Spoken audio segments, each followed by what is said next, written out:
while I was in my Airbnb in Sicily, I watched a couple Chef's Table episodes, the Netflix show. Yeah. Amazing show. And I watched the Sicily episode because why not? I'm in Sicily. Yeah. And the award-winning best bakery, people argue the best gelato in the world, is in Noto, Sicily, at a place called Caffè Sicilia. And I thought it's a few hour train ride away from where I'm at right now. Although it's the opposite. So that was southeast from Palermo. And although I was trying to head up north to Calabria, I thought, whatever, I'm going to go down there. And that is when all these things flipped around. I went to Caffè Sicilia. I volunteered for 1 week with this woman, her aging father. He had just had, I think, heart surgery. He was fully with it mentally. In his late 80s, he just was a man full of stories with no grandkids. Oh. And so his daughter, Doriana Pagani, actually a famous artist in Italy.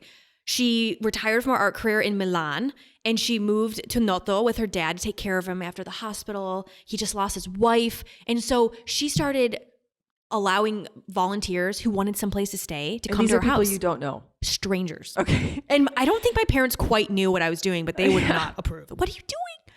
But I'm from Chicago, right? Yeah, I'm from Chicago. like, I got this. I can take care of myself. I got it. I think I had some pepper spray in my checked baggage. Like that was really going to help that much. And that was fantastic experience. It's on the seaside, which they call it, like it was called a Lido di Noto, which means like the seaside of Noto on the ocean. And the weather's better. Oh, it was amazing. Yeah. For some reason, it was 1 week after Palermo and it was a week of like 70, 75 and sunny. Okay. Yeah. And while so I was you're where there, you're supposed to be. Yes. While I was there, I did an Airbnb experience. I keep saying Airbnb, so they're gonna like they're gonna like this. We're looking for sponsors. We're looking for some sponsors. Amazing organization. And I did an experience, and it was on an ancient Sicilian farm in Noto. And it was mostly just vegetarian food, but it was plucked right from the garden, the farm. And it was literally farm to table. And then in the description, it was, and my girlfriend will be preparing a fresh Sicilian meal for us. Oh my gosh. And so I said, why not? You know, I mean, I think it was $70, which is kind of a lot of money. Out of the $5,000, that's too much to take, but I wasn't thinking logically. And I did it. I made best friends with the owner of this farm. His name's Fabio Santuccio. Of course it is, yeah. I know, everyone's like, really, his name's Fabio. I'm like, yeah, his name was Fabio. And his girlfriend was Annarella Susini. And I was the only person on the tour that day. Oh my gosh. They could have easily said, this is not worth it financially for us. You know, the cost, it's only financially profitable after 10 people arrive.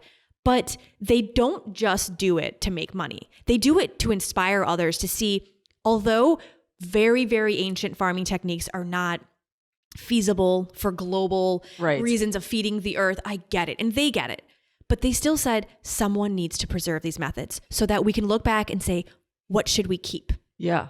What are we doing now that's a little too advanced? People are getting cancer. There's all of these health problems with our modernized farming system. And so Fabio has preserved 400-year-old family farm. Oh my gosh. It is, have you heard of a monoculture?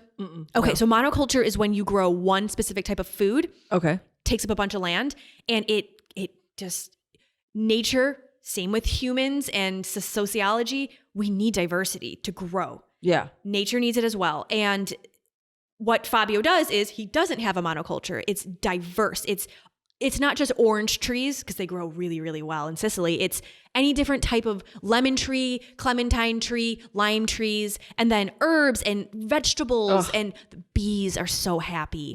Olive trees, almonds grow really well in Sicily too.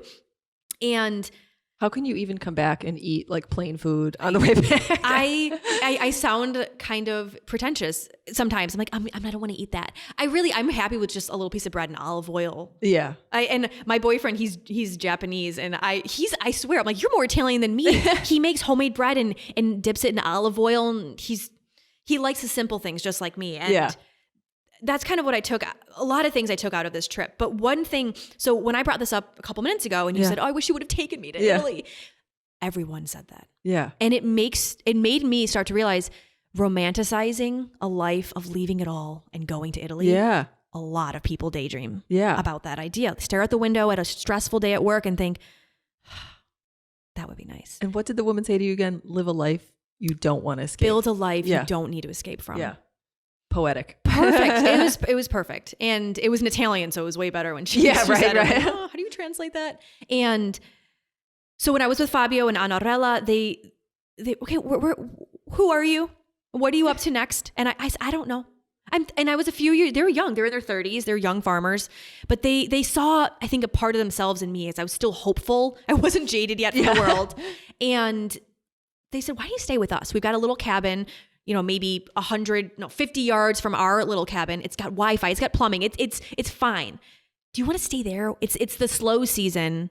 And they gosh, come on. Nowadays in the US, we think, what if they murder me? Right? Yeah. Like that's where our heads go from all the stimuli we're presented with on a day-to-day basis. But it's different in a country like Italy. Yeah, they want to take care of you. Yeah. And since my family was also from Southern Italy, there is this camaraderie with Southern Italians because they're called una terrona, which means you're dirty, you're from the earth. It's a really derogatory thing to say to someone that's from Southern Italy. And also you got darker skin. Okay. And so you look dirty that way. And people from Northern Italy, successful economy. They're much closer to like the white part of Europe. Oh, interesting. And it's this elitism in the culture in Northern Italy. And in no way, I'm not talking, I got family that live there now because the farms and the agriculture was falling apart in Southern Italy. Droughts, and they didn't know how to address it. Yeah. They wouldn't listen to the outside help, and things move really slowly in Southern Italy, and they still do. So my family moved up north to get jobs. So I'm not smacking Northern Italy, but when you say to someone that's Southern Italian, I have roots in Southern Italy, there's like this bond immediately where you're like, you don't judge me, and we're kind of like family. Yeah. So Fabio, I think he looked at me that way. But back to what you were saying about romanticizing the idea of going to Italy, just giving it all away. Things will be better that way. Many people felt that was just going to be the best life ever. The thing is, Southern Italy is still struggling. The economy is terrible. Employment rate is really high.